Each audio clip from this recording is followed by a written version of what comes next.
Boa noite, pessoal. Sejam todos muito bem-vindos a mais um Oftcast. No episódio de hoje, convidamos o Dr. Newton Cara José Júnior para conversar conosco. O Dr. Newton, ele é um médico formado pela USP de São Paulo, tem seu doutorado pela USP de São Paulo e atualmente é professor também da mesma universidade. Além disso, ele é escritor de 3 livros, além de ser editor associado de 3 revistas também. Então, um vasto currículo que vai ajudar justamente na nossa conversa sobre ensino e pesquisa no Brasil e especialmente na oftalmologia. Então, eu queria dar boa noite ao professor Newton, boa noite ao Bernardo, sejam todos muito bem-vindos aí.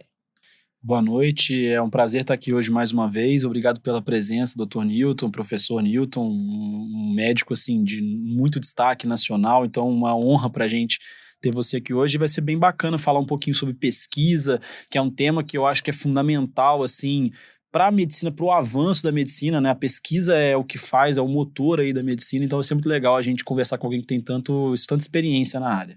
Obrigado. Para mim é um prazer muito grande, é uma honra estar aqui com vocês, a turma do OftView. Já tinha ouvido para falar de vocês, mas eu não tinha imaginado que o sistema aqui fosse tão elegante, tão tecnológico. Vocês estão de parabéns. Virei fã e vou pensar em algumas propostas, de consigo algumas ideias para a gente fazer juntos também. Legal. Bacana. Acho que antes de começar a falar em ensino e pesquisa, e o tema vai bem longe hoje, perguntar e conversar com o Dr. Newton sobre a carreira dele mesmo. Então, como que foi a introdução à oftalmologia? Eu sei que ele vem de uma família de oftalmologistas, né? Como é que foi esse processo e como foi essa inserção para o lado da pesquisa? Que a gente sabe também que hoje ele tem um envolvimento muito grande nesse lado da pesquisa. Então, professor Newton, se quiser comentar. Olha, quando você está na faculdade de medicina, quando você está na residência, você quer ser um bom médico. Você não pensa em nada mais. Pode ser de que família for, ter herança disso, hospital daquilo. Você quer ser um bom médico, né? Aí, conforme você vai aprendendo a medicina, você vai ganhando confiança, você vai entendendo que está dominando a medicina em si, seja um bom clínico ou um bom cirurgião, aí você começa a ter espaço para pensar em outras coisas. O ensino, né? Então, antes de falar de pesquisa, o ensino é apaixonante. Ensinar, você ter alunos que te respeitam pelo que você pode oferecer para eles de informação, não por grau de hierarquia, mas porque você pode ajudá-los. Isso é muito gostoso, esse respeito, esse reconhecimento, não só na universidade, mas em congresso. Então, o ensino, sim, é apaixonante. Quando eu acabei a residência, depois do desafio da residência, meu próximo desafio foi ser chefe do setor de catarata da USP. Nós montamos o setor e chefiamos por 10 anos o setor. Aí foi a minha experiência no ensino. E aí então eu virei um apaixonado pelo ensino.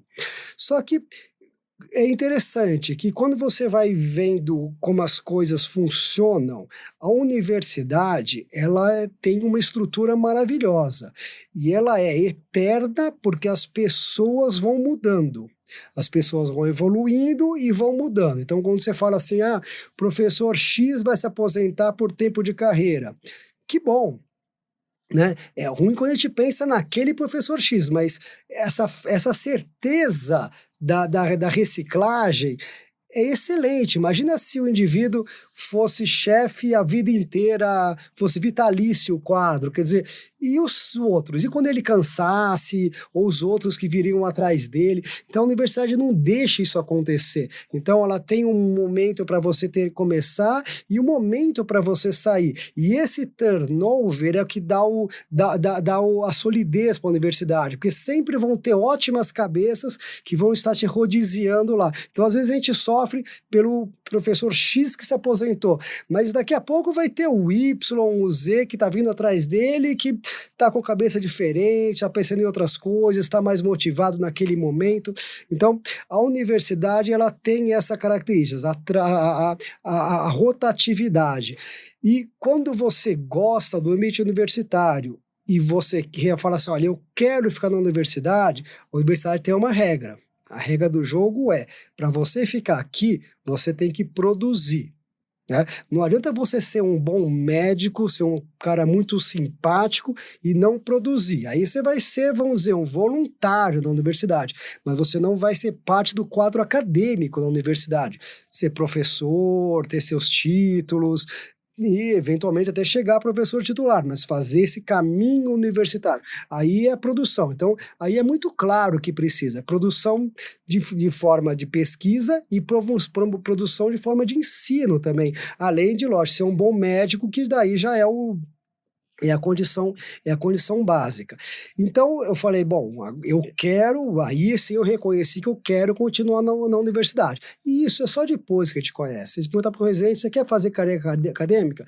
O que ele falar, não dá para levar em consideração, porque nem ele sabe o que ele quer, porque não chegou ainda num ponto que ele pode estar seguro para pensar, e agora? O que eu vou fazer dali? Ele ainda está tentando ser um bom médico, que realmente é o principal. Então eu resolvi ser um professor universitário. A regra é, tem que pesquisar, não adianta só dar aula, você tem que pesquisar e tem que fazer um currículo compatível ao objetivo acadêmico, que é ensino, pesquisa e assistência, que no caso da Faculdade de Medicina, assistência é a parte clínica, né? Ensinando, operando, atendendo. Bom, então eu quero ser um acadêmico, eu tenho que pesquisar, eu tenho que publicar. No começo, não é que foi uma vontade muito grande minha de pesquisar, a vontade era de ensinar. Pesquisar, não. Eu fui aprendendo a gostar da pesquisa clínica aos poucos. E ela também é cativante. Você entendeu que você está em dúvida, você querer desenhar um trabalho para responder essa dúvida, isso é cativante demais, né? Mas eu só aprendi a gostar, não é que eu gostei logo de cara. Então, se você perguntar para qualquer residente, vamos fazer pesquisa clínica, ele vai falar, vai respirar fundo, nossa, eu preciso mesmo, até um bom aqui, ficar operando, atendendo, eventualmente até ensinando os residentes mais novos, mas pesquisa é uma coisa muito diferente, né? Mas quando você se envolve nesse mundo, aí você adora, né? Aí você fica muito gostoso, porque sabe qual que é a diferença entre pesquisa e ensino? O professor, especialista em ensino, é aquele que pega um conhecimento que foi aí publicado, que foi, vamos dizer, desenvolvido e transforma para um jeito, fala de um jeito, transforma de um jeito que o aluno consiga entender. Então, o professor é um transformador. Eu peguei o que acabou de sair e eu expliquei para o aluno de uma forma que ele conseguisse entender com as informações, com a base que ele tinha naquele momento, que pode ser um aluno de graduação, pode ser residente, pode ser um aluno de pós-graduação. Então, ele é um transformador. E o que é o pesquisador? O pesquisador é um produtor de conhecimento. Então, ele tem uma dúvida, vamos falar sobre pesquisa clínica. O que é a pesquisa clínica? Eu tenho uma dúvida, né? Será que essa técnica funciona para esse tipo de paciente? Será que esse medicamento funciona para esse tipo de paciente? Se operar esse paciente com essa característica desse jeito, será que ele vai ter melhores resultados que a outra técnica? Então, eu tive uma ideia que, na verdade, é uma dúvida que eu pesquisei na literatura e ninguém ainda respondeu essa dúvida. Então, é a minha dúvida e a dúvida do mundo inteiro, porque hoje a ciência ela é global, né? Você fala assim, revistas clínicas, arquivos de base de oftalmologia, elas são escritas em inglês, elas estão nas bases de dados internacionais. Quem pesquisa lá nem sabe, quem procura artigos lá nem sabe que é brasileira, se é indiana, se é americana, a ciência é global. Então eu posso falar que se não tem na literatura, provavelmente o mundo inteiro tem essa mesma dúvida porque não foi respondida ainda. Então aí eu vou responder. Essa é a parte principal da ciência. Aí a sequência eu tenho condições de desenhar uma pesquisa que consiga, com um rigor metodológico, com uma confiabilidade, me garantir de que aquele jeito que eu fiz de testar aquela dúvida, ela é válida, né? Ela é confiável. Aí é a metodologia, que é a segunda parte da pesquisa. Mas o gostoso é quando você chega na resposta, e aí você divulga nos meios científicos, divulga para congresso, divulga para os seus alunos. Então, no Brasil, e no meio universitário do Brasil, os professores são educadores e são pesquisadores também, porque eu tenho que ter esse currículo para ser. O que acaba, bom, lógico, acaba nos sobrecarregando, mas pensa só, olha que equilíbrio. Eu produzo conhecimento e eu transmito conhecimento, não é mais completo? Você quer quem que você acha que teoricamente, em geral, vai ser o melhor professor? Aquele que só pega uma coisa e traduz para você ou aquele que também está produzindo conhecimento? Né? Eu produzo e eu traduzo para você. Se eu tiver esses 2 talentos, é melhor do que se tiver um só. Imagina, um só pesquisador. Eu só produzo, mas você não vai nem conseguir falar comigo, você não vai entender o que eu estou pensando, o que eu quero dizer. Né? Ou aquele que só pega o que alguns outros já fizeram, mas não tem nem ideias novas, até para ajudar os pesquisadores em dúvidas novas, e já passa para frente. Então, isso é assim que funciona, né, o ambiente universitário brasileiro. Então, por isso que a minha paixão pela pesquisa, ela existe e ela veio depois da paixão pelo ensino e consequente da minha vontade de permanecer na universidade. A verdade é que no Brasil, para você ser pesquisador, você tem que ser, acima de tudo, uma pessoa com força de vontade também, né? Porque as coisas são super difíceis, você não tem uma estrutura e não é bem remunerado, assim, dentro do meio universitário para isso, né? Então, a pessoa que tem a paixão universitária, igual você tem o desejo de ficar lá, às vezes está lá realmente por amor, por paixão, porque poderia estar ganhando mais dinheiro em outros lugares. É muito diferente lá nos Estados Unidos, que a gente sabe que o cara, para ser pesquisador, ele recebe bem por isso, é bem remunerado. E aqui as dificuldades são muito grandes também, né? Você não tem ali muito fácil uma equipe para te ajudar, você depende realmente das pessoas terem vontade de participar e tudo mais. Então, realmente, essa parte de pesquisa no Brasil é difícil, né? E para quem está começando, assim, que quer começar a pesquisar, às vezes o cara é um residente, quer entender um pouco mais de pesquisa, por onde começar, assim? Talvez a pessoa não sabe nem como pesquisar um artigo, nem como interpretar um artigo, como ler um artigo. Então, assim, como que você acha que deveria ser essa iniciação das pessoas na ciência, na pesquisa, antes mesmo de querer ser um pesquisador e fazer um doutorado? Que às vezes a pessoa quer o título, né? Eu quero um doutorado, mas eu nem sei interpretar um artigo. Então, assim, como que deve ser essa iniciação? Isso é uma excelente pergunta. Pensa assim, olha, deixa eu te fazer uma pergunta então. Quando você entrou na oftalmologia, você chegou no primeiro dia da residência, estou aqui, me ensinem. Ou você estudou antes, leu alguma coisa e se preparou do máximo possível que você conseguiria fazer sozinho? Você tenta, né, ler, não chegar muito virgem, mas ainda chega bem... Na oftalmologia, assim, em especial, você chega mais virgem ainda, porque você é um ambiente que você às vezes não Mas tem o curso básico lá para te ensinar. Tenta, você se esforça. Se você chegar sem nada lá, você vai passar vergonha. Sim. E agora você é uma pessoa que tem um nome a zelar, né? Não é que na faculdade que não necessariamente você vai encontrar seus professores depois e eles vão continuar te avaliando o resto da vida, né? Então, você vai fazer a sua parte, Sim. Né? Você vai ler, você vai procurar livros, você vai no Oftcast, né? Você vai fazer a sua parte e você acha, porque hoje não, talvez há 50 anos tivesse reserva de mercado, hoje não tem reserva de mercado, hoje você consegue informação, é só você procurar, você acha, quer dizer, então hoje o limite é tempo e interesse, é isso. Então quando você fala assim, mas a pessoa está muito crua em pesquisa, mas ela precisa disso, não fez a parte dela, né? Quer ler, quer ir atrás, e oportunidades não faltam, é diferente, assim como a oftalmologia é diferente do resto da medicina, a pesquisa é diferente da medicina clínica também, mas informações não faltam. Então, por exemplo, eu percebendo que faltava um pouquinho mais de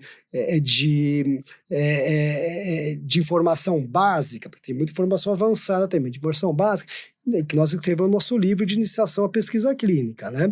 Esse que vocês viram. É um livro básico para quem quer começar a pesquisar.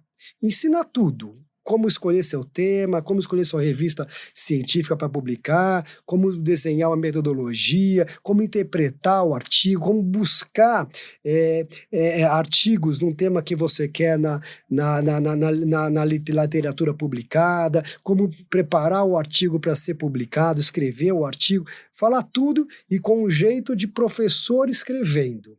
porque antes de pesquisador eu fui professor, eu sou professor. Então, do jeito da didática de um professor, diferente de você pegar ali um livro assistir uma aula de um pesquisador purista, o cara só pesquisa. Nós estamos falando de um pesquisador que também é professor, né? Então você tem uma didática diferente. Então tem o livro. Eu tenho, nos nossos cursos de pós-graduação, nossas disciplinas de pós-graduação que a gente ministra na USP, a gente aceita os residentes, aceita alunos especiais, aceita ouvintes sem nenhum vínculo, que não precisa nem fazer inscrição, pode ir lá pode fazer o curso conosco, que em geral é à noite, né? Então não precisa nem perder tempo de residência. Agora, se me perguntar, muitos residentes vão? Quase nenhum. Muitos residentes procuram o seu livro? Quase nenhum. Mas também a gente tem que lembrar que o residente quer ser um bom médico, e é isso que ele tem que ser. Então, você tem que fazer um balanço. Agora, se você me perguntar como é a melhor maneira de você aprender, iniciar na pesquisa, se fosse há 10 anos, se fosse um aluno de graduação, ia falar, vai fazer iniciação científica na área que você quer, oftalmo, otorrino, o que você quiser. Né? Nós até pouco tempo atrás tínhamos muitos alunos de extensão científica da Faculdade de Medicina, da USP. Hoje o pessoal não está querendo mais fazer. Faz tempo que eu não tenho aluno e quando eu ofereço, ninguém para o terceiro ano que a gente dá aula, ninguém se habilita, né? Mas se for o residente quiser mexer com pesquisa, não sei por quê, mas eu não sei se eu quero fazer pós-graduação, mas eu quero entender com pesquisa, fazer pesquisa, aprender a interpretar artigos científicos. Eu vou convidar esse residente para fazer pós-graduação comigo. Então, não precisa pensar baixo, você pode pensar lá em cima. O meu pós-graduando mais atualmente escrito, ele entrou comigo no R2. Ele entrou na pós-graduação na USP no R2. Ele começou a conversar comigo no começo do R2, montamos um trabalho para ele fazer fora de São Paulo, ele era do Rio de Janeiro, para fazer no Rio de Janeiro. Esse trabalho deu certo, foi aceito para publicar. Entre acabar o trabalho e ser aceito para publicar, ele se matriculou na pós-graduação, acabou o R3, defendeu a qualificação e agora já está para defender o doutorado. Quer dizer, imagina você fazer a residência mais um doutorado na USP ainda. Então o pessoal às vezes chega e reclama, mas a residência é muito corrida, tem bastante coisa. O tempo é igual para todo mundo. O dia dura 24 horas para todo mundo, mas tem gente que consegue otimizar esse tempo e consegue produzir mais. Então, se você consegue fazer uma residência e ainda fazer uma pós-graduação, você ganhou tempo, né? Você já pode partir para a próxima e não acabar a residência e ir para a pós-graduação. Então, isso é uma coisa que eu acho que eu queria desmistificar. Não precisa ser uma coisa atrás de uma sequência. Não, você pode fazer, se tiver condições, faz junto. Eventualmente, mesmo porque você está já no ambiente universitário, onde é mais fácil de fazer uma pesquisa. Né? Então, por que só de se limitar a ajudar na do outro? Se as suas ideias forem boas, se estiver realmente disposto a fazer algo mais, tem que fazer algo mais, vai ter que trabalhar mais, estudar mais. Faz sozinho, vai você ser o chefe do grupo. Eventualmente chama outros para te ajudar, mas você é o chefe. Mas você fala assim, mas por que você quer fazer a pós-graduação? Na verdade, a pesquisa, talvez a parte mais importante da pesquisa seja saber pesquisar, seria saber responder às dúvidas clínicas com a literatura. Então, se alguém que se um médico que não tem capacitação em pesquisa, que a maioria quiser responder, que tiver uma dúvida, tipo, por exemplo, eu não sei, estou com um paciente com úlcera de córnea por fungo aqui, eu não sei tratar. O que eu vou fazer? Eu vou telefonar para o meu professor da residência e vou perguntar para ele. Tá? Ou eu vou para um congresso, e lá desse congresso vou perguntar para alguém. Mas isso aí você vai receber uma explicação de quanto tempo? De 10 minutos? Né? E aquela pessoa que eu publiquei, que eu perguntei, está atualizada ainda? né? Ou seja, é muito arriscado, é muito superficial para você fazer seu próprio, para você fazer ou para você tratar seu caso. Agora, o jeito mais efetivo e mais barato e mais seguro para a gente responder às nossas dúvidas clínicas é ir na literatura. Então, você vai na literatura e põe as palavras-chave: úlcera de córnea, fungo, Tratamento. você põe tratamento, você pode até... aí vamos dizer que você achou 100 artigos. Né? Aí você chega e fala assim, não, mas o meu paciente usava lente de contato. Você pega os lentes de contato. Meu paciente entrou na água do mar, pega a água do mar. Aí você acha uns 3 e vê se são atuais, aquele é o tratamento que você pode usar. E isso sim é o mais próximo do correto, né, do tratamento mais correto. Então aí sim a gente vai conseguir ter uma atualização continuada mais independente. Não precisa ir para congresso, não precisa depender dos outros. E eu vou ter o que tem de mais, eu vou ter acesso ao que tem de mais moderno. Então, na verdade, eu acho que deveria fazer parte do currículo mínimo essa iniciação à pesquisa para, no mínimo, saber responder suas dúvidas pela literatura. Perfeito. Uma dúvida, uma impressão, na verdade, que eu tenho, que acontece mais na oftalmologia também do que nas outras áreas, como cardiologia, neurologia, cirurgia, é um número menor de pessoas que estão na pós-graduação. Eu tenho a sensação que a oftalmologia não coloca muita gente. Mas colocando de uma maneira geral, em todas as áreas médicas do Brasil, é diferente numa farmácia, numa bioquímica, onde a pós-graduação parece ser muito mais forte nessas áreas. Eu queria saber por que você acha que os médicos não têm fazem tanta pós-graduação, se existe algum motivo para a gente não conseguir aprender tanto como nas outras áreas.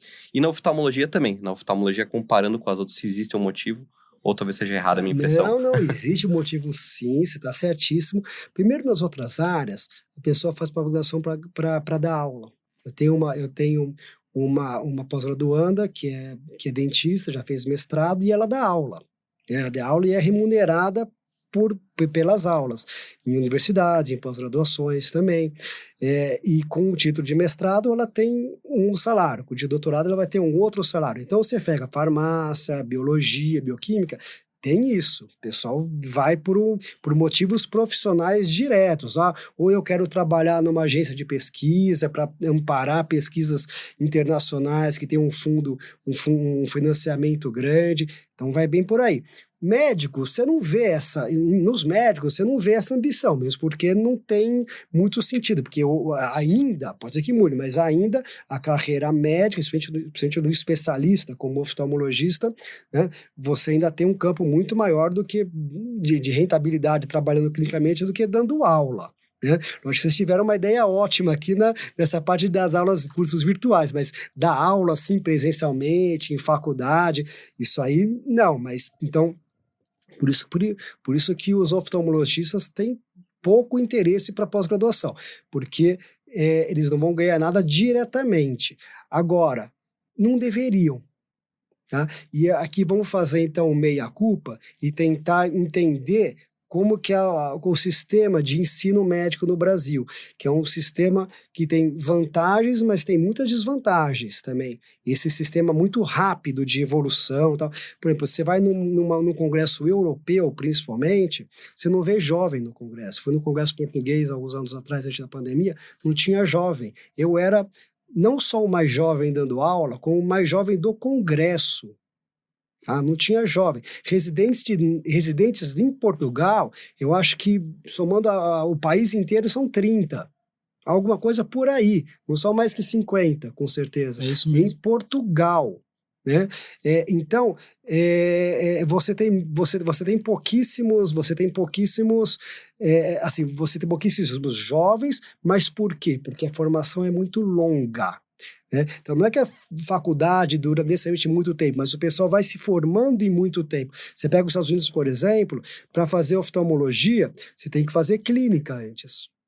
E a grande maioria dos professores de oftalmologia que a gente conhece nos congressos fez uma outra faculdade antes de fazer medicina.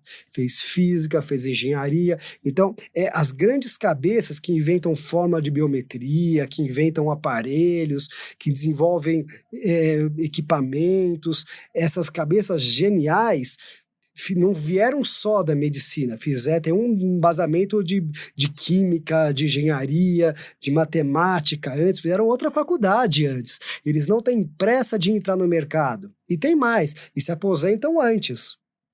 Uma janela menor, mas uma janela extremamente produtiva. Então, você conversa com um médico americano, você conversa com um médico europeu, você vai ver um conteúdo diferente, um conteúdo de anatomia, de fisiologia, de conhecimento geral da oftalmologia muito maior do que o médico brasileiro. É um meia-culpa, porque eu não acho que esteja certo isso. Tem uma vantagem, lógico, muito melhor você começar a ganhar dinheiro mais cedo, né? Mas será que é o melhor para mim ou para a medicina? Então, isso eu vou pôr uma interrogação, porque nem eu tenho essa resposta. Mas o fato... Desculpa te interromper, isso que você está falando é verdade, porque lá nos Estados Unidos eles têm o undergraduate, que é 4 anos, depois a faculdade de medicina mesmo, que mais 4 anos, só a formação básica, acho que são 8 anos lá na maioria dos lugares, depois ainda vai para oftalmo.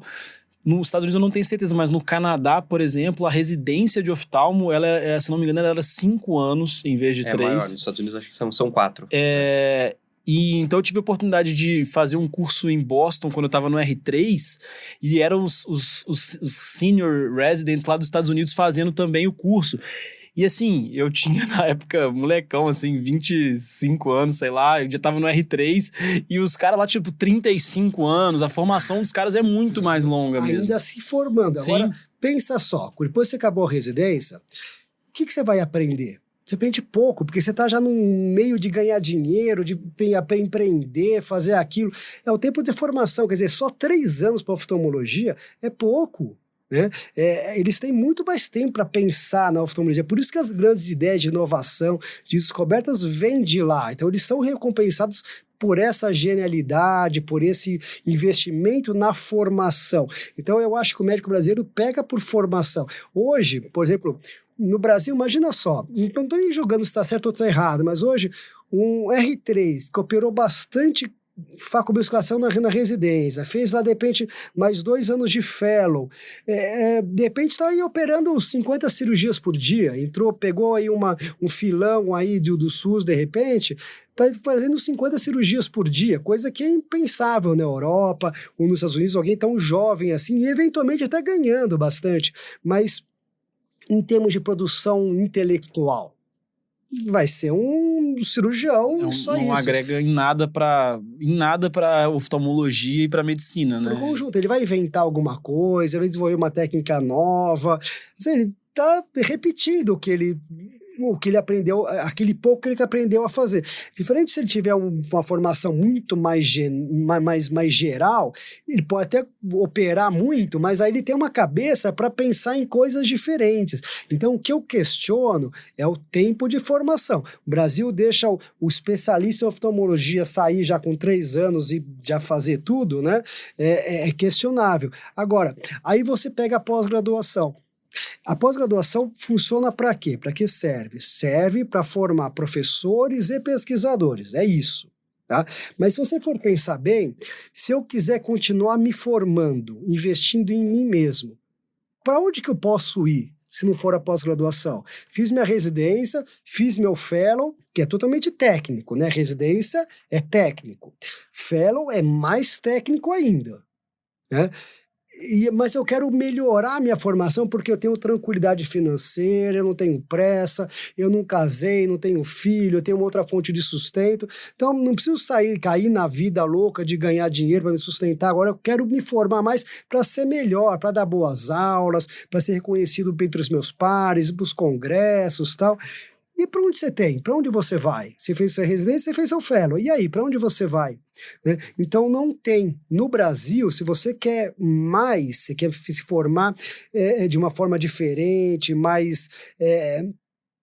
ter uma visão mais ampla da medicina, da oftalmologia, é a pós-graduação. Ela não foi feita para isso, mas a pós-graduação no Brasil é o único lugar que te ensina. Você pode aprender em outras formas, mas ensinar, vamos assim, como objetivo, né, como programação, te ensina a raciocinar, que é o que o pesquisador faz. Ele pega um dado, interpreta, raciocina, acha se está certo ou se está errado, quer dizer, é o raciocínio do pesquisador. Analisa um artigo, não, esse eu não vou confiar, não, esse eu vou aproveitar essa metodologia e vou pôr aqui no meu. É o raciocínio, né? Então, o raciocínio, não só clínico, mas o raciocínio para todo o resto, técnica cirúrgica, aparelhos,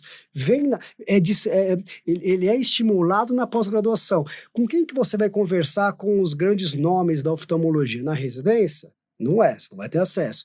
No fellow, depende só daqueles da sua área, do seu hospital. Mas na pós-graduação, você falar que você é pós-graduando, você vai ter acesso às melhores cabeças da oftalmologia. Você pode chegar para quem for, falar, sou pós-graduando de tal serviço, eu queria te conhecer porque eu queria mostrar isso, ou falar aquilo, eu queria mostrar minha tese. Você tem acesso, a pessoa o professor para e te dá ouvidos porque você é alguém. Fora os nossos cursos. Foi recentemente o nosso curso de nossa disciplina de pós-graduação. Vocês viram, você não viu, foi na nossa, né? Mas você viu o corpo docente que nós tivemos, professor Raul Kutaiti, Marco Arapi, Mário Luiz, só pessoas muito, muito gabaritadas, que pararam tudo que estavam fazendo e falaram, peraí, para dar aula para os pós-graduandos da USP, lógico que eu vou. Lógico, coisa que eu chamo, não, vem dar aula para os alunos da faculdade ou para residência, não, aí não dá, tal, não vou ter tempo. Mas o pós-graduando tem um carinho muito grande, porque esse é o que vai ser alguém. Se ele virou pós-graduando é porque ele quer ser alguém, ele tem condições e ele vai ser alguém. Então, novamente, sempre perguntar, para que serve a pós-graduação? É para ensinar, dar aula e para pesquisar. Se você não quer ser professor e nem pesquisador, então você não deveria fazer pós-graduação. Mas no Brasil, é o único jeito de você ser alguém mais, você melhorar profissionalmente. Uma coisa é técnica, eu sei operar catarata, eu sei tratar retinopatia diabética, mas agora eu entender o que está acontecendo no meu lado e conseguir interpretar, essa é a pós-graduação que vai te ensinar. Lógico, tem muita gente que tem esse bom senso e conseguir, inclusive, fazer sozinho isso aí, mas não é todo mundo. Para quem não consegue, pós-graduação é o caminho. E a clientela percebe, o seu paciente percebe. Se você tem pacientes de alto nível, alto elite sociocultural, eles vão querer saber quem que é o médico deles. Então, para quem que eu vou dar meu olho para se tratar minha retinopatia diabética, minha catarata? Deixa eu conversar com eles. Eles não vão te perguntar coisa técnica de oftalmologia. Eles vão te perguntar a prevenção da cegueira, implicação social do que você está fazendo, o que você acha disso, o que você acha daquilo. Não vão te perguntar sobre time de futebol, em quem você vai votar para presidente. Vão te fazer perguntas muito mais abrangentes e que se você tiver um conhecimento técnico muito segmentado, você não responde. Ele fala, não, isso aí não é meu igual. Vou procurar um médico que seja igual a mim. Eu li um artigo uma vez na Folha de São Paulo que está no meu livro, está no livro de pesquisa clínica, que o jornalista estava contando que o jornalista tinha ido para um oftalmologista de rotina, ele mediu a pressão ocular dele, a pressão era 0. Aí o oftalmologista, muito técnico, né? Como 0? É impossível ser 0, tal. Mediu de novo 0. Não, eu não sei, vai para outro médico, segundo a opinião, porque eu não sei como pode ser 0. Foi lá, mediu, não, 0. Então, como que pode ser 0? Não sei, porque é 0, mas, 0 assim, né? Vai para uma outra opinião, porque eu não sei. Até que chegou, provavelmente, num oftalmologista que raciocina mais. A tonometria deu 0, mas ele chegou e fez assim, fez uma digitopressão, tinha volume.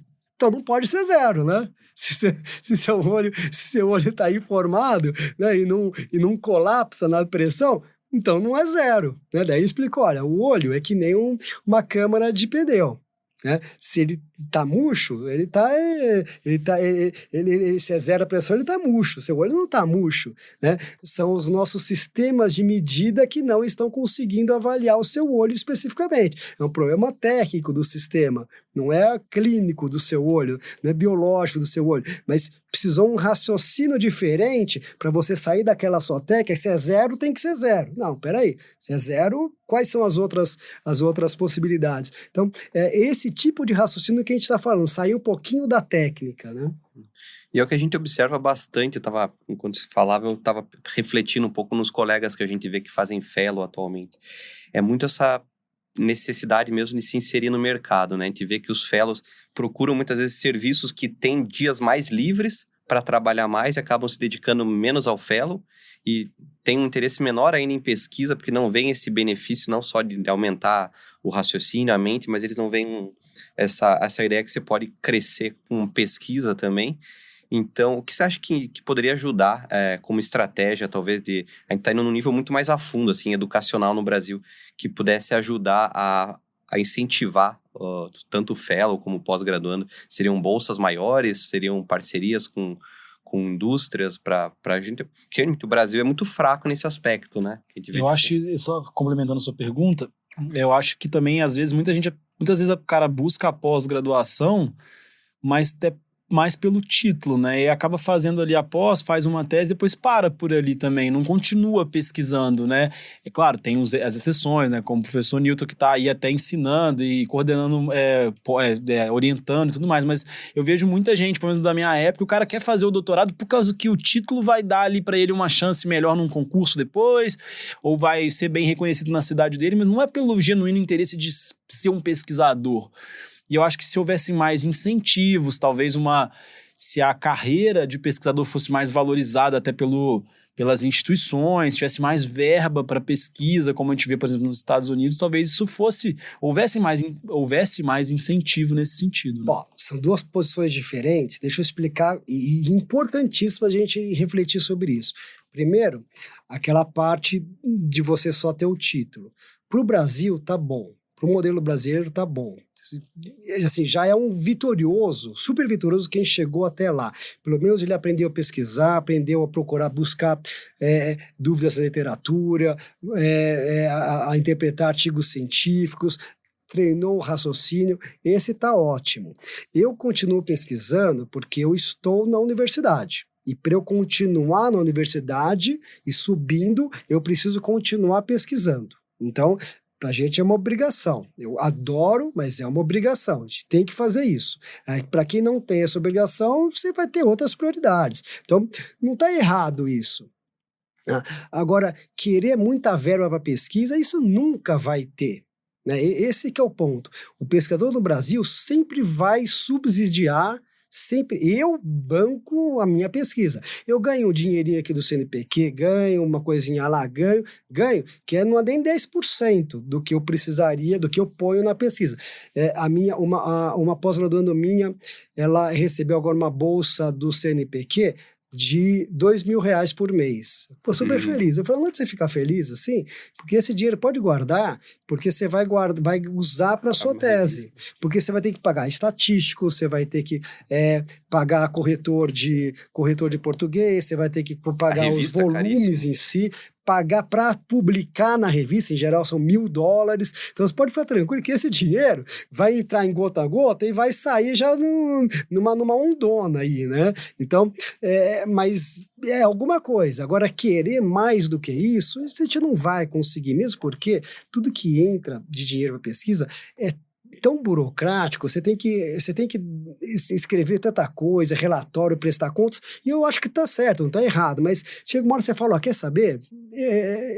Não vale o tempo que eu tô fazendo aqui de preencher tudo isso aqui, eu vou continuar eu bancando a minha pesquisa. E continua mesmo, né? Então hoje o pesquisador do Brasil, na oftalmologia, todos bancam sua pesquisa. E esse não chega a ser um problema. Uma realidade que pelo menos a gente tem como fazer, tem como resolver. Agora, a sua posição de falar assim, por que o pessoal não evolui mais na sua formação? Porque a grande maioria dos jovens médicos de hoje não tem tranquilidade financeira para conseguir continuar estudando. né? Então você pega, e eu escrevi um livro sobre ensino, o ensino da oftalmologia no século XXI, onde eu expliquei direitinho isso. Os primeiros capítulos são quanto custa se formar um médico no Brasil, que também a gente publicou esses dados na Revista Brasileira de Oftalmologia num artigo. Quanto custa? Custa mais ou menos 1 milhão você formar um médico, se for numa escola particular, que é a grande maioria, né? Se a gente for pensar bem. Formar um especialista, quase 2 milhões. Bom, se a pessoa não tiver pai rico, não consegue. Isso eu não estou falando de pagar transporte, pagar moradia, estou falando dos custos da faculdade mesmo, né? Não consegue. Então, dificilmente alguém vai conseguir ser oftalmologista se não tiver pai rico. Subespecialista, especialista em glaucoma e retina, aí afunila mais ainda, né? Então, o pessoal fala assim, olha, tem muita faculdade de medicina do Brasil. Vai influenciar pouco a oftalmologia, menos, não é que é pouco, mas menos do que a gente está imaginando, porque a grande maioria não vai conseguir ser mais do que um clínico, né? Só com o que aprendeu na faculdade. E aí vai para a saúde da família, vai para o posto de saúde, vai para ambulância, e vai ficar dando plantão. Essa é a grande maioria. Aí alguns que conseguirem fazer residência, alguns farão oftalmologia também, porque vão ter um pouquinho mais de tranquilidade de conseguir fazer. Especialização, menos ainda, porque o pai vai ter que estar bancando. E se você for perguntar nos alunos da faculdade de medicina da USP, e eu sou tutor dos alunos, eu percebo bem isso, e cada vez está maior, muitos alunos que os pais estão fazendo um esforço absurdo para bancar ele na faculdade. Mas você fala, mas a USP é de graça, mas mesmo assim, e o cursinho para ele entrar, e a moradia, e o transporte, por mais que seja subsidiado, tem família, você não consegue, nem que seja 1.000, 2.000 por mês para dar para eles. Isso sem dizer naquelas famílias que pegam o filho mais inteligente e falam, olha, eu vou investir tudo em você vai ser médico. Porque médico é aquele negócio, ainda tem aquela história de que morrer de fome você não vai, você nunca vai ser desempregado, e você vai ganhar aí, de repente, 10.000 por mês, que é mais do que a família ganhou, né? Que os pais ganharam.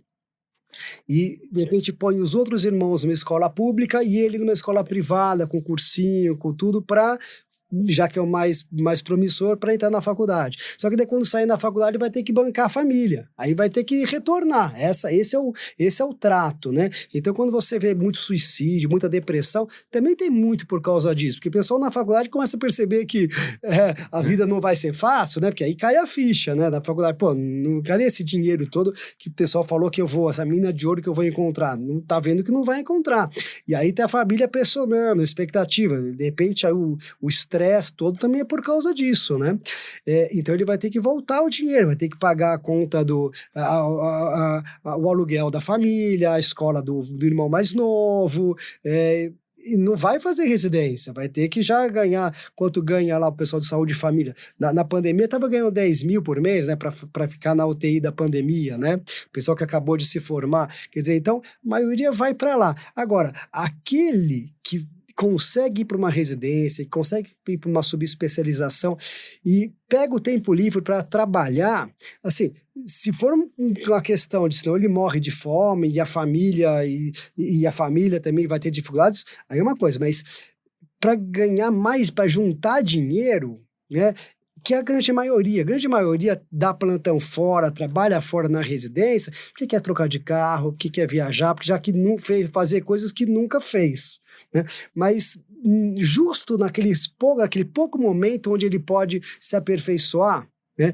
Esse sim é um desperdício, esse talvez seja o maior do desperdício, porque se eu sair dando plantão fora na residência, eu vou chegar cansado no outro dia, eu não vou estudar, eu não vou me preparar, não vou fazer os cursos que eu poderia estar fazendo, pesquisa então sem chance, né? Você vai ser um especialista pior do que poderia ser. Esse que é o ponto. E por quê? Por migalha, porque depois lá na frente, né, esse dinheiro não é nada, né? O dinheiro que você deu plantão fora na residência, perto aqui de um profissional, especialista formado, já inserido no mercado, já não é nada, mas você não vai chegar lá se você não tiver uma formação boa, você vai chegar aqui, ó, né? Então, Eu acho que esse é um dos grandes problemas de nosso livro de ensino, o Ensino Oftalmologia no século XXI, a gente deixou bem claro isso, que a residência ela tem um compromisso com o ensino, mas o aprendizado é do aluno, né? Então, o que cada um rendeu vai depender só dele. Então, de um lado, tem um residente, meu aluno residente, que na residência fez a pós-graduação, né, e nem da USP ele era, né, e aquele outro que de repente está lá mexendo as peças no tabuleiro e dando plantão fora e vai acabar os 3 anos, acabou e beleza, meu título tá aqui. Então tem alguma coisa que a gente discutir também, e aí, faz o quê? Paga mais a bolsa? Eu não sei nem se resolveria, porque acho que é uma ambição individual. Eu nunca tive carro, agora eu quero um carro. Nunca saí do país, agora eu quero sair do país, né? De repente, mesmo se você der uma bolsa maior, aquele dinheiro do plantão lá, sim, o dinheiro da bolsa sempre vai ser menor do que aquele que ele poderia ganhar por fora, quer dizer, não teve tranquilidade ou paciência para esperar a hora certa, né? Então, eu acho que isso é um desperdício, mas o jovem, ele é mal orientado. E por que o jovem é mal orientado? O jovem médico é mal orientado. Quem vai orientar ele? Você tem, às vezes, um familiar médico, você tem uma visão um pouco mais, consegue te dar uma visão um pouco mais ampla, né, do seu futuro. Mas você não tem, assim, seus professores te orientaram? Não. Né? Você teve contato com quem na residência? Com o preceptor. O preceptor é um cara 1 ano acima de você. Ele tem condições de te orientar? Muito pouco. Né? Então, a gente falta muita coisa da residência, inclusive orientação. Então, aquele nosso livro, Ensino Oftalmologia no século XXI, também foi para tentar dar algo parecido com uma orientação para o jovem, para ele perceber, olha, esses 3 anos valem ouro para mim, porque depois eles não voltam. Tenta voltar para a residência para operar ou para seguir um ambulatório depois. Você é praticamente mal recebido, né? Enquanto você está na residência, você é o menino de ouro. Eu acho que a residência é a época de maior crescimento na sua vida profissional, né? Você sai ali de zero conhecimento em oftalmologia e termina o R3 se você tivesse sido um residente aplicado, um conhecimento muito grande. Então, realmente é um tempo que não volta mais. Então, tem que aproveitar a residência demais, assim, tem que focar mesmo. Por outro lado, eu vejo como legítimo também o desejo de um cara que fez faculdade de medicina e que, às vezes, tem a oportunidade agora de ganhar um dinheiro e de realizar sonhos também, né? Então, é uma coisa bem complicada, assim, né? De vocês optar, né? Eu vou focar 100% na residência e não vou trabalhar fora. Mas, por outro lado, tem que abrir mão de muita coisa. Então, eu acho assim que eu acho legítimo a quem também quer trabalhar, porém, eu acho que quem tem condição de focar na residência vale muito a pena, porque é um tempo que não volta. Então, se você fizer ali uma residência mais ou menos, você nunca mais vai ter oportunidade de ter esse crescimento, né, que você pode ter na residência. Mas se eu sou, por exemplo, tutor de um aluno desse, tá lá no 6º, 5º ano de graduação e fala, olha, veio de uma família pobre, eu nunca tive nada, agora pelo menos eu quero ter o gostinho de ter alguma coisa, eu não quero esperar lá na frente, né? É legítimo, como você falou mesmo, esse anseio, mas se eu sou orientador desse aluno, eu falo, então faz o seguinte, presta a prova e vai para o exército. Exato. Tranca, fica 2 anos lá no exército, você tem uma matrícula trancada, aí você trabalha, dá plantão ali, daí você faz seu pé de meia, você gasta, você aproveita a vida e aí continua sério, né? Vai focado para esses 3 anos que vale ouro e não vão voltar mais depois, né? Porque você não viu, você nunca via residente repetindo, né, de ano, e muito menos prestando novamente a residência. Tipo, fiz 3 vezes na Unicamp, agora eu vou prestar concurso para ir novamente ficar 3 anos na USP. Não existe isso, né? Então, dá uma brecada, ou senão nem presta agora, vai lá aproveitar a vida e depois você vai lá, faz o cursinho, faz uma recapitulação e aí vai para a residência, né? Mas aí vai focado. Não mistura tudo junto, porque daí você está perdendo tempo. Ótima dica, isso aí é uma ótima, realmente. Você entrar na residência atrás de ganhar dinheiro não é o caminho. Então, realmente, se você quer, se você anseia ou se você precisa, né, ajudar a família e tudo mais, vale muito a pena essa questão de Forças Armadas, porque tranca a vaga, ou mesmo se você não optar por fazer a prova agora, ganhar dinheiro, assim, trabalhar bastante, faz um pé de meia e depois vai para a residência mais tranquilo e focado realmente, porque vai fazer muita diferença. Exatamente. Agora, quem vai explicar isso para o jovem médico? Né? Quem vai explicar? Né? O professor do internato, muitas vezes tá lá no hospital, não saiu do hospital, às vezes é tempo integral, não tem essa visão, né? O da residência, às vezes não tem esse contato ainda com o aluno. A tutoria não são todos os cursos que tem tutores. Na USP, mesmo na USP, não são todos os alunos que vão para a tutoria, né? A minoria acaba indo, aceitando, se voluntariando para fazer a tutoria. E os tutores somos nós, sou eu, são outros meus pares. Então, conteúdo tem bastante, né? Legal. Voltando para esse assunto de pesquisa, como escolher, assim, a revista ideal para você publicar o seu trabalho? Porque, assim, tem uma infinidade de revistas possíveis, né? Enfim, eu acho que é uma dúvida de quem está escrevendo um trabalho, né? Como eu vou escolher essa revista? Como você é editor, né? Está por dentro, né? O que um editor, ele avalia mais, assim, quando ele recebe um trabalho? Então, assim, para quem está escrevendo um artigo, o que é fundamental para um artigo ser aprovado? Como maximizar a chance de um artigo ser aprovado? Então, eu vou explicar os dois lados. O lado do quem está na revista e o lado que quem está escrevendo o artigo. Eu já fui editor-chefe da Revista Brasileira de Oftalmologia e atualmente eu sou editor associado da Revista Clínicos, da Revista Arquivos Brasileiros de Oftalmologia e da Revista Brasileira de Oftalmologia. Então eu sei bem como que é o lado de lá. Mas vou começar pelo lado do aluno, né? Para que você quer... primeiro, para que serve a publicação? A publicação serve para você contar para o mundo o que você achou. Porque um artigo que foi uma pesquisa que foi feita e não foi publicada, aquilo é um desperdício de tempo, de dinheiro e de tudo mais. Se você achou uma conclusão, essa conclusão ela foi bem embasada com sua metodologia da pesquisa, você tem que mostrar para o mundo, então você tem que publicar. Agora, o ponto é o seguinte, para que você quer publicar? Qual é o seu objetivo, além de mostrar para o mundo, o que você quer ganhar com a publicação? Se eu sou um médico, que eu quero ser só um bom médico, reconhecido pelos meus pares, mas eu não quero carreira acadêmica, eu não quero pós-graduação, então o melhor é você publicar numa revista de sociedade, numa revista que é distribuída, tem uma versão impressa e é distribuída para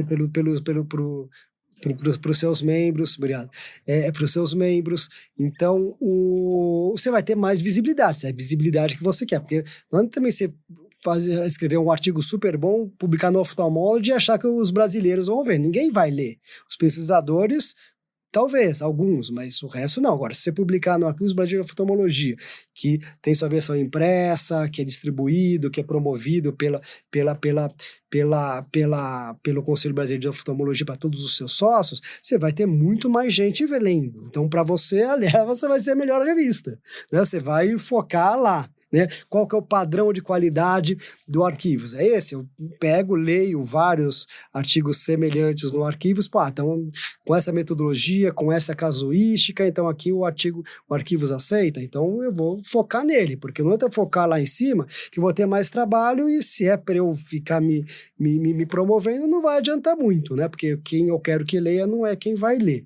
Agora, se você quer pós-graduação, daí é diferente, você é obrigado a ir para uma revista lá em cima, porque a nota da pós-graduação depende disso, de que revista a gente for publicar. Então, se você quer fazer pós-graduação comigo, por exemplo, eu falo, ótimo, vamos fazer. Então, vamos bolar um trabalho que você consiga fazer onde você está, ou se você quer vir para São Paulo, você faz aqui na USP, ou se quiser ir para o exterior, você faz no exterior, mas que você consiga fazer. Né? Existe uma dúvida, vamos achar uma dúvida e vamos uma dúvida que você consiga responder com a estrutura que você vai ter na mão. Não é você querer saber, olha, será que fazer faco em gravidade zero é melhor do que fazer ao nível do mar? Como é que você vai achar a gravidade zero? Então não adianta você ter uma dúvida dessa, né? Você não vai conseguir coletar os dados.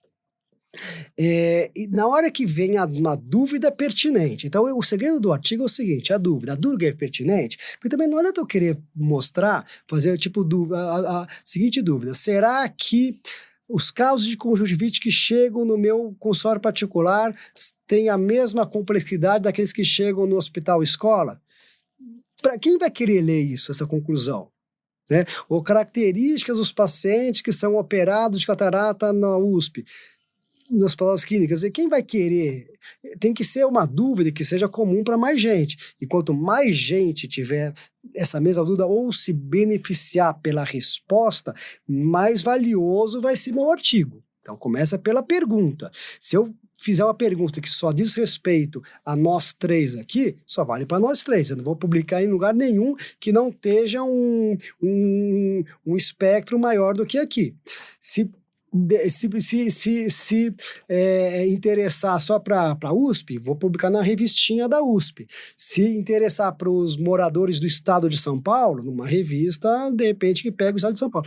Se interessar para todos os médicos brasileiros, uma revista nacional. América Latina, e aí até mundial. Então, quando eu for responder dúvidas do mundo, né, que vão ser aproveitadas no Brasil, ou na Europa, ou nos Estados Unidos, na Índia, aí eu vou para uma revista global, que é aí que é o interesse, aqui que interessa. Para pós-graduação é o que interessa. Então, vou escolher a dúvida. Eu tenho uma dúvida que é geral, eu tenho estrutura para achar os dados, coletar os dados para responder isso aqui. E aí eu vou ter um produto muito valorizado na mão. Então, vamos dizer que vocês querem fazer pós-graduação comigo. Eu falo, tá ótimo. Então, acha uma dúvida dentro do que você quer estudar, desenha uma pesquisa de acordo com o que você tem na mão para conseguir responder pacientes, exames e tudo mais. E aí você me perguntar, como que eu acho uma dúvida? Como que eu desenho uma pesquisa? Aí é muito, você querer que eu agora explique o básico, né? Esse que é o ponto, você tem que fazer a sua parte. Aí você vai ver como que você pesquisa a dúvida, como você pesquisa temas da literatura, como você desenha uma pesquisa. Você pode ler nosso livro, Iniciação de Pesquisa Clínica, ou fazer cursos, mas aí é a parte do aluno. Eu não achar que o orientador, eu sou orientador de pós-graduação, não sou professor, vou ficar dando aula de pesquisa clínica para todo mundo e aula particular ainda, né? Eu vou orientar, então você vem já com a bagagem e aí eu vou te orientando, olha, essa dúvida não está certa, essa forma de você achar os dados também, ela não tá correta, tem várias falhas aí, eu vou te orientando, mas você traz para mim. Então aí também é a parte do aluno. Quando a gente monta uma pesquisa valiosa, que a gente sabe, olha, o oftalmologia vai querer, o júnior de catarata vai querer, aí o seu projeto pós-graduação está bem avançado. Aí é só coletar os dados, organizar as ideias, escrever o trabalho, e muito provavelmente vai para uma dessas revistas aqui. Então, para pós-graduação, primeiro eu escolho a revista, as revistas tops, então tem que ser uma dúvida desse jeito, com uma metodologia assim. Não adianta você fazer 5 casos, tem que fazer 50 casos. Não adianta você estimar o edema de córnea no olhômetro. Você vai ter que ter um número, né? Um número objetivo, um aparelho que dê um número objetivo para isso. A gente vai pegando essas características. E aí a gente chega na revista. Agora, vamos para o outro lado. Agora eu sou o editor. Né? Então, eu sou o editor-chefe. O que eu quero, eu como editor-chefe, eu quero que a minha revista tenha um fator de impacto cada vez maior, que é o que vai dar o valor dela e é o que vai fazer as pós-graduações irem atrás dela. Né? Então, se eu tiver um fator de impacto baixo, por exemplo, meio, as pós-graduações vão falar, para essa revista eu não aceito. Então, se você publicar um artigo nessa revista, ou só ela aceitou, infelizmente, você aprendeu a pesquisar, tudo, ótimo, mas para pós-graduação, essa revista não vai dar. Você vai baixar a minha nota, você vai baixar a nossa nota do programa, não dá, tem que ser lá. Né? Então, eu quero também ter a minha revista lá. Para isso, a revista tem que ser citada. O que significa citada? Os artigos lá têm que ser citados por outros trabalhos. Então, por exemplo, vamos dizer que eu fiz um artigo, publiquei um artigo que fala técnicas de cápsula Rex em cataratas intumescentes. Então, uma coisa global, que eu tinha estrutura para fazer isso na USP, porque eu tinha muitos casos de catarata intumescente, dava para gravar, dava para fazer, eu tinha casuística, tal, então eu consegui fazer. Publicamos. Aí, se um pesquisador lá na Índia, nos Estados Unidos, quiser fazer um artigo semelhante, ele vai se basear em algumas coisas que eu fiz ali. Ou ele vai comparar com os meus dados. Olha, na Índia, nós também operamos 10 pacientes nessa técnica cirúrgica, nossos dados foram esses. E vai citar o meu artigo. Os artigos mais citados vão ser os mais valiosos e vão dar o valor para a revista. Então, eu quero ser citado. Então, eu só vou deixar publicar artigos na minha revista se eles tiverem potencial de citação. Você sabe qual foi o artigo mais difícil que eu fiz de trabalho? Foi um artigo que envolveu o teste tela de Amsler para pacientes de cirurgia de catarata. Porque antes do... Assim, tinha um OCT, mas não era tão popularizado. Como você podia saber se a mácula estava boa para operar catarata? A gente fez Amsler em todo o paciente com catarata, em 200 pacientes que a gente tinha operado de catarata. Quando deu alterado, a gente repetiu depois. Então, será que o Amsler alterado é por causa de problemas na mácula ou pode ser um falso positivo?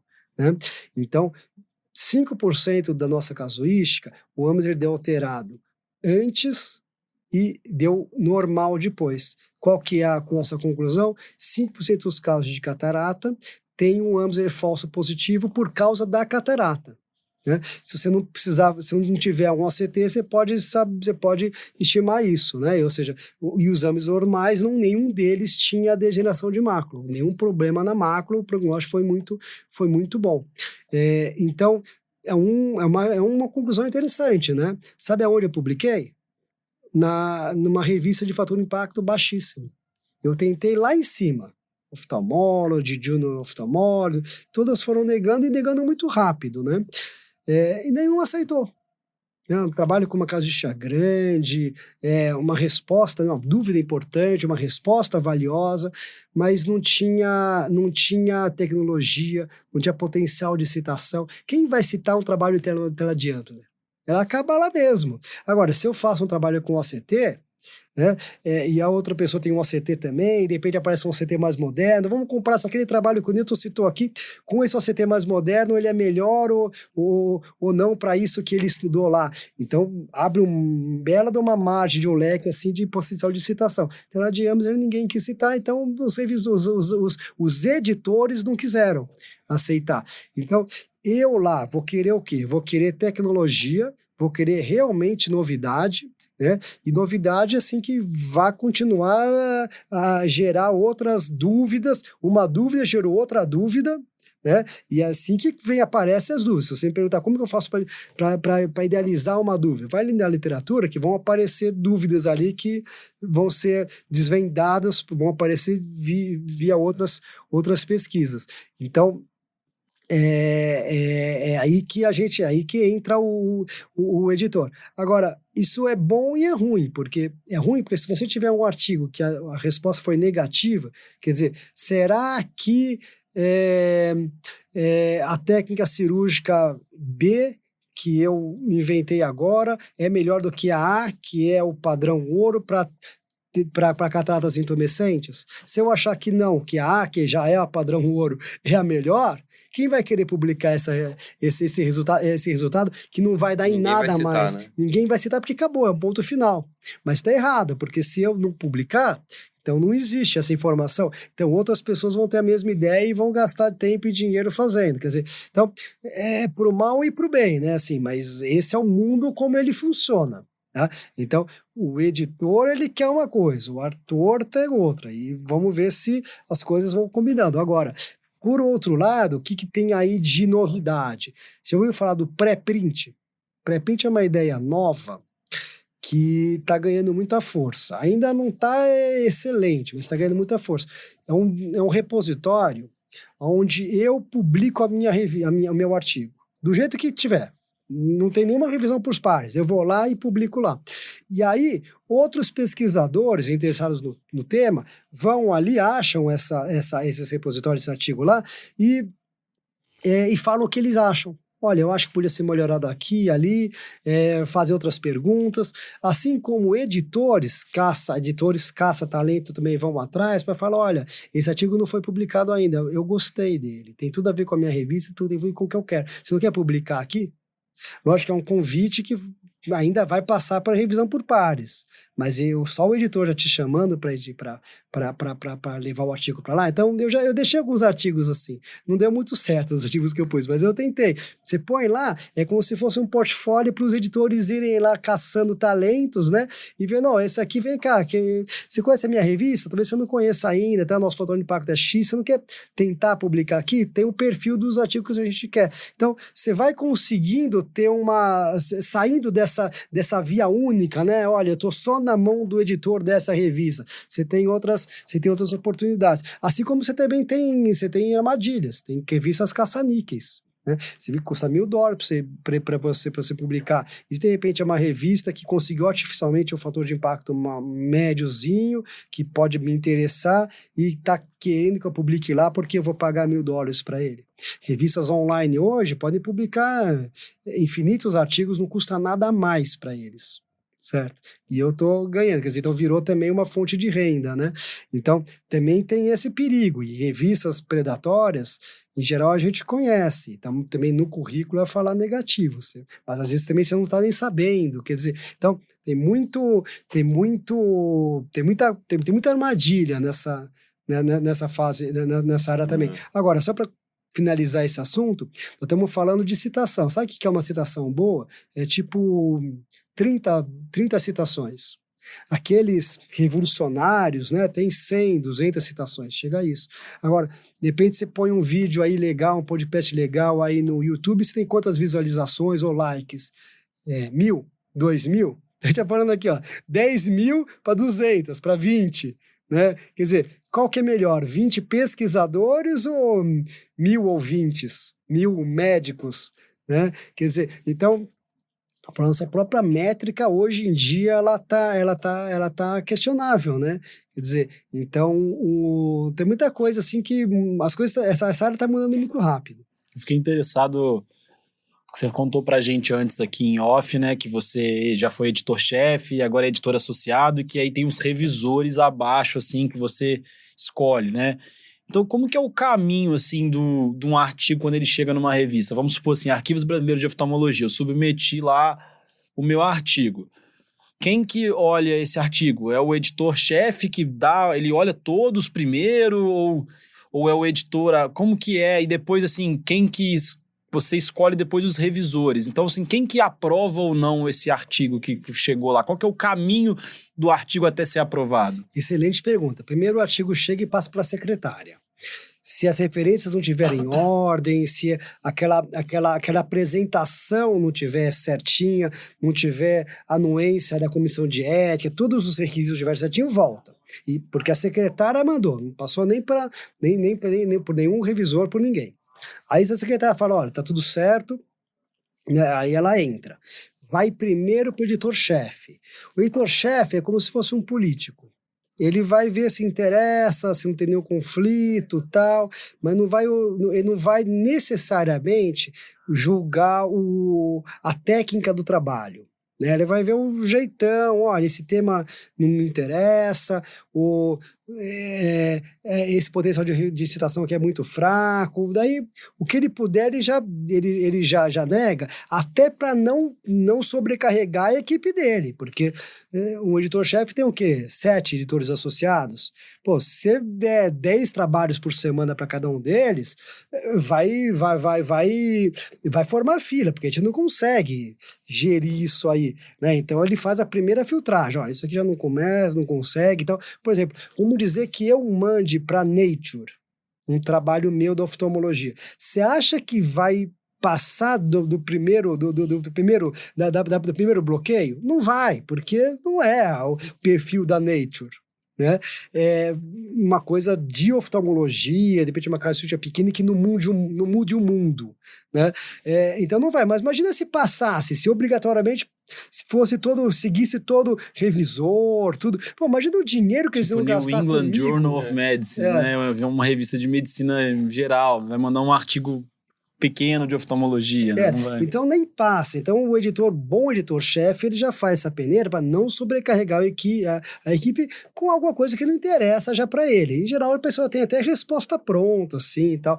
Em geral, a resposta que nega é aquela lá, olha, obrigado por você ter mandado para cá, nós estamos honrados, mas olha, infelizmente, nós recebemos muito trabalho, nós temos que negar bastante, te gostaria de te incentivar, mas não dá. Olha, eu até sugiro outras revistas, tal, que você poderia mandar também, que são até da nossa editora, tudo, mas é pronto isso aí, tá lá pronto, ele vai lá, copia e cola e já te manda de volta, e é bom que ele faça isso, porque a pior coisa pro autor é seu trabalho ficar 6 meses sem resposta. Porque imagina só, se para 6 meses, aí de repente nega.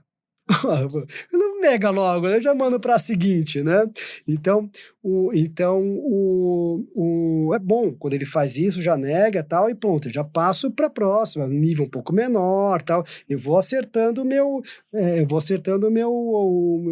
local que eles vão ter interesse. A gente já imagina, mais ou menos, mas sim, o editor é aquele que tem todas as informações na mão, né? O interesse, a revista é exatamente o que ele quer que seja, né? A pessoa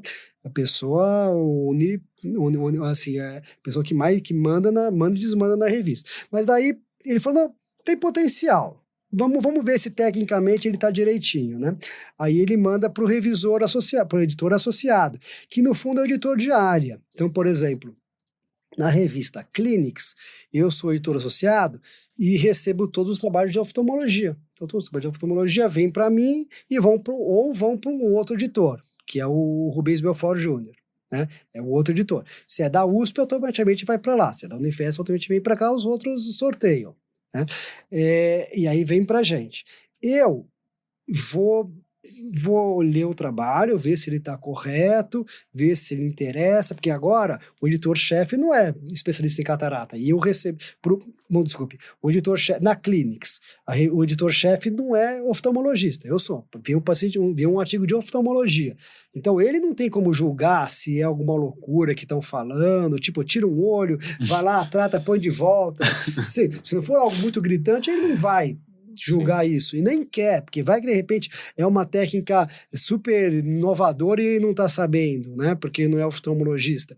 Então aí vem para mim, eu vou julgar o mérito do trabalho, né? Se eu acho que tem chance, né, que tá aparentemente direitinho e tal, a dúvida é boa, a metodologia com que ele fez para responder, pegar os dados para responder aquela dúvida é interessante, está bem escrito e tal, falou, bom, então eu vou agora passar para os revisores. Os revisores são a minha equipe, né? E eu também não quero sobrecarregá-lo. Se eu vejo que não tem nada a ver com o perfil da revista, ou porque está muito fraco, N pequeno, metodologia fraca, para que eu vou passar para os revisores? Eu mando meu negócio já também, copia e cola e pronto, né? Mas se eu acho que tem valor, então vamos agora pegar os detalhes, porque eu também não consigo ficar lendo e pegar detalhes, corrigir português, ver detalhes da metodologia, né? Eu recebo pelo menos 5 artigos de cada revista por semana. Eu confio na minha equipe para isso, né? Então eu tenho os meus revisores. Se é da Clinics, que é uma revista de medicina geral, então eu mando pro de refrativa, pro de glaucoma, vai para eles. Se é no Arquivos Brasileiros, que é de oftalmologia, então eu mando pro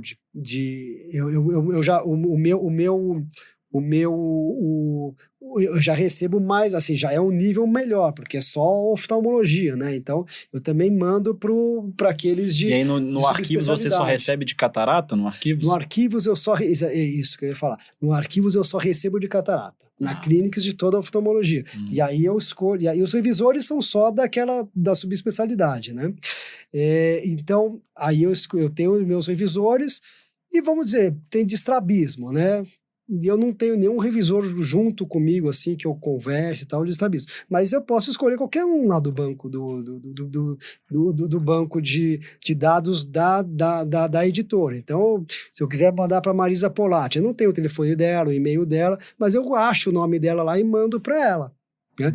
E eu já sei aqueles mais sérios, aqueles que não têm tempo.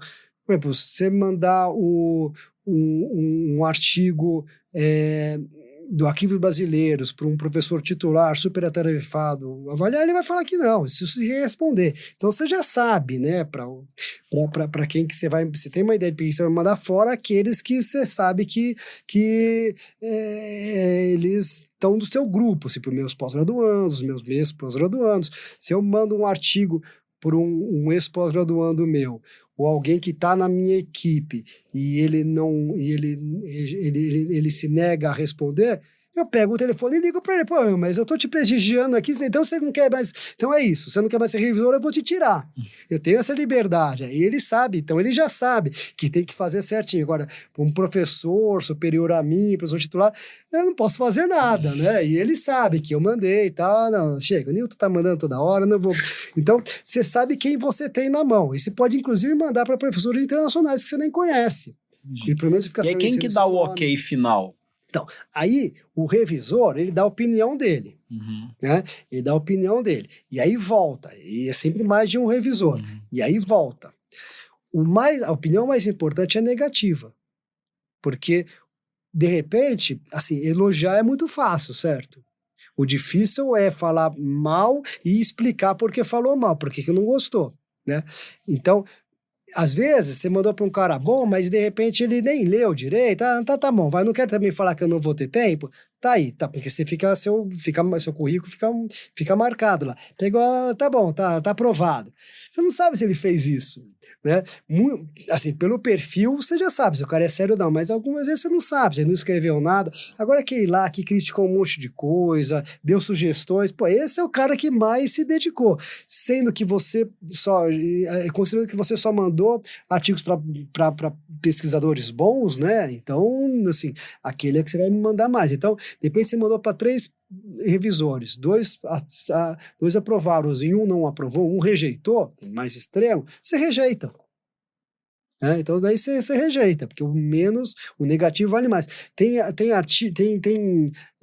casos onde o autor pode também sugerir um revisor. Tipo, imagina, você publica e você fala que o seu amigo é o revisor. Se ele chegar e falar só te elogiar, coisas até meio sem fundamento e tal, eu nem vou dar valor para o que você falou. Né? Então a gente percebe, o editorial tem que fazer essa ponderação, quem é quem, porque eu escolhi os revisores, então eu sei o que esperar deles. Né? E aí, baseado no que eles falaram, se eu concordar com o que eles falaram, eu vou dar minha recomendação. Agora, vamos dizer que eu mandei sem querer para um inimigo do cara, e o cara, pelo jeito de escrever, percebeu que é o inimigo dele. E negou por uma forma de que eu não concorde. Se eu não concordar com o que ele escreveu, eu vou desconsiderá-lo, eu vou considerar os outros. Então, é o editor associado que faz isso aqui. Agora, vamos dizer que é um amigo meu que pôs. E todos os revisores falaram que não merece ser publicado. E eu vou lá, insisto e ponho aprovado. Que eu dou o aprovado. Né? O revisor fala o que ele quer, aprovado, rejeitado, mas sou eu que vou juntar e vou dar o parecer. E ponho aprovado. Vai passar para quem? Agora vai para o editor-chefe. Se o editor-chefe falar, o Newton tá louco, olha isso aqui, ó, críticas, assim, ele não precisa ler o trabalho, ele lê as críticas do revisor. Pô, isso aqui é super claro que tá tudo errado, que não deu certo, recomendaram rejeitar, e o Newton vai lá e aprovou. O Newton tá louco, sei lá. Aí você perde a credibilidade, foi comprado, né? Aí ele vai lá e rejeita. Quer dizer, o parecer final do editor-chefe. Agora, dificilmente um editor-chefe vai mudar o que o editor associado falou, porque ele confia nele, e lógico, não existe essa possibilidade, né, de um editor associado chegar e querer proteger um amigo. Primeiro porque existe uma ética que não te deixa fazer isso, né? Não existe você comprar um revisor, não existe isso, né? Mesmo porque a gente não depende da pesquisa para viver. E segundo, a nossa reputação está em jogo. Se o editor-chefe, que é para quem eu respondo, achar que eu não estou indo bem, ele me tira. Por que eu vou prejudicar ele? Porque se tiver artigo ruim na revista, quem é o responsável? Você vai ler a revista, você nem sabe que fui eu que recebi, ou quem foi o revisor, é o editor-chefe. O cara liga pro editor-chefe, pô, meu, que artigo é esse aí dessa revista? Você não tá lendo o que você tá publicando? E o cara fala, puta, me ferrou aqui e tal. Então, ele me tira. Assim como se o revisor começar a pisar na bola comigo, eu também não vou mais chamá-lo. E aí não pode nem falar que é revisor aquela revista, porque não tá mais recebendo, e no currículo eletrônico que a revista mostra também não vai aparecer mais.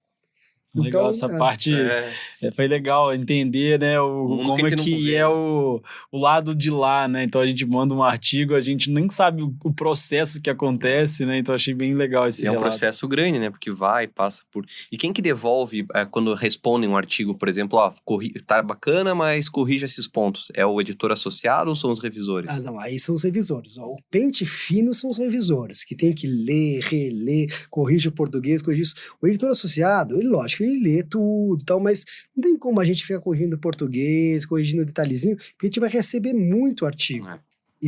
É um papel mais de curadoria, assim, né, do editor associado. E quem põe a mão na massa ali de entrar nos pormenores aí é o revisor, né? Exatamente, por isso eu preciso ter bons revisores comigo. Monta uma equipe ali pro seu trabalho. E que depende de mim. Então, tem aqueles que não dependem de mim, que se responderem é um luxo para mim, mas tem aqueles que sabem que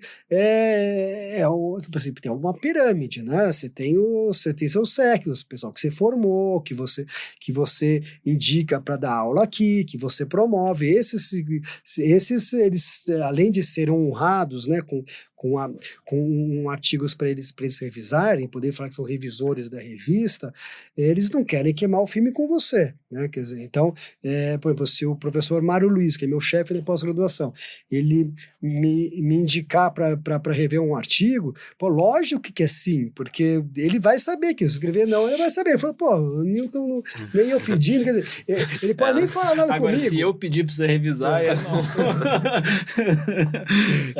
Então, não, mas é isso, porque daí ele pode nem falar comigo, mas assim, com certeza alguma coisa eu vou, assim, alguma coisa vai acontecer, uma oportunidade que eu vou deixar de me dar, vai dar para outra pessoa. O cara não é sério, não consegue organizar seu tempo, né? Acho que é isso, bacana, né? Acho que a gente abordou tudo que queria conversar mesmo.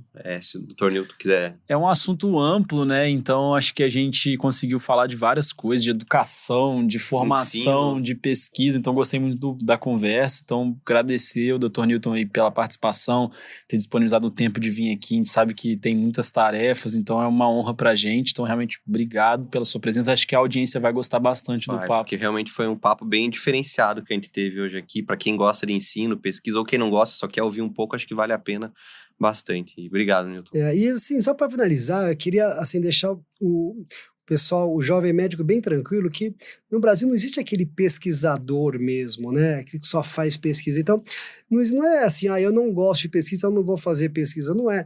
Hoje, os professores, todo professor é um bom pesquisador.